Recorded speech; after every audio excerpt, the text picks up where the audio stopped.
Sabihin mo pala kay Prinsesa na pasensya na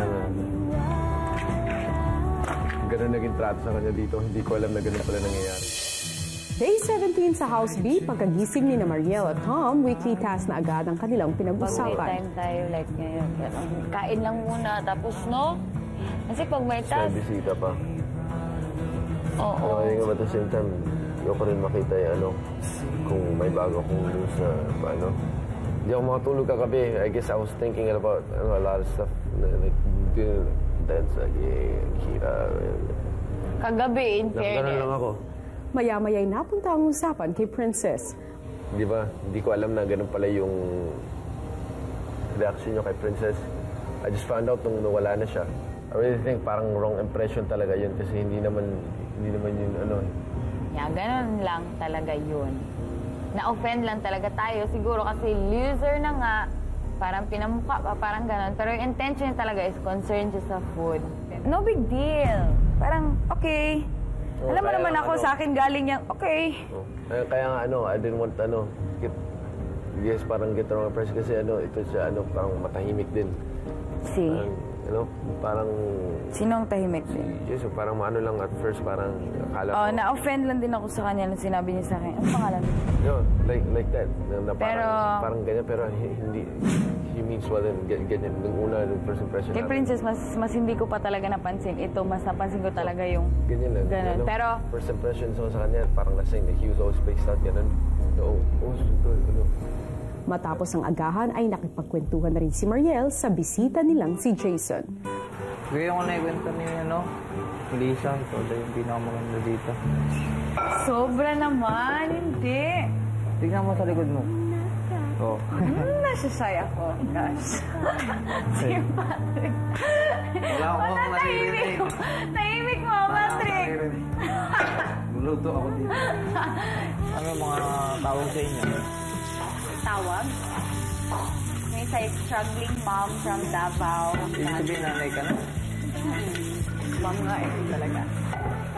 May asawa ka? Ano lang. Kami pa rin ang father, pero hindi ko siya asawa. Sarah. Ayaw ko pong nasabi. Pero you know what? Excuse me muna, mag-blower lang ako, ha? My after bath routine. Fancy blower mo.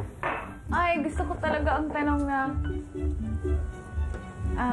pero hindi mo pa asawa, parang gano'n. Sabi niya, asawa na ba? Sabi ko, totoo naman na hindi. Meron bang, Ako ngitid siya? Hindi ako. Kasi sabi niya, anong tawag sa akin? Di tanungin natin, kausapin natin. Wow! Oh my God! Wala siyang asawa! Wala siyang girlfriend!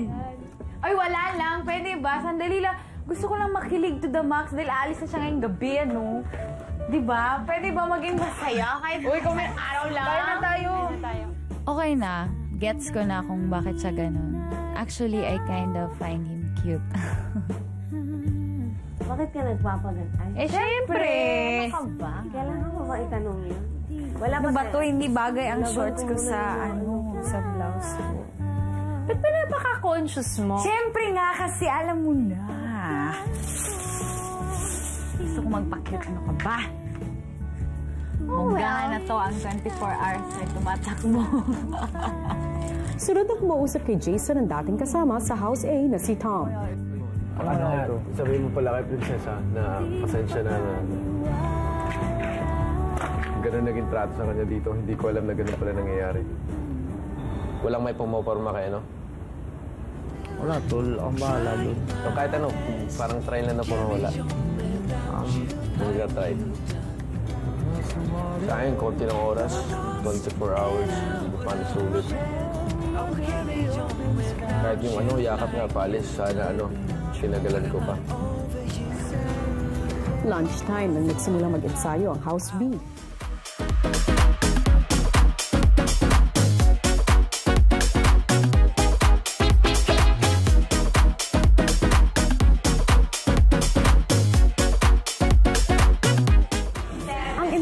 House B ang naging wake-up call naman na pinarinig sa House A. Kabila.